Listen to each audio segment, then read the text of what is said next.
என்ன காயலான போதும் என் மேனி தாங்கிக் கொள்ளும் உங்கள் மேனி தாங்காது செந்தேனே.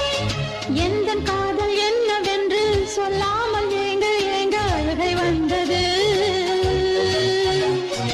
எந்தன் சோகம் உன்னை தாக்கும் என்றெண்ணும் போது வந்த அழுகை நின்றது.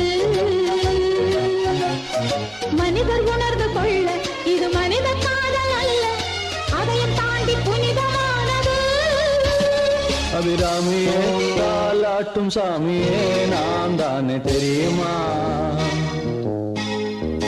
சிவகாமியே சிவனில் நீயும் பாதியே அதுவும் உனக்கு புரியுமா? சுபலாலி லாலியே லாலி லாலியே அபிராமி லாலியே லாலி லாலியே அபிராமியே தாலாட்டும் சாமியே நான் தானே தெரியுமா?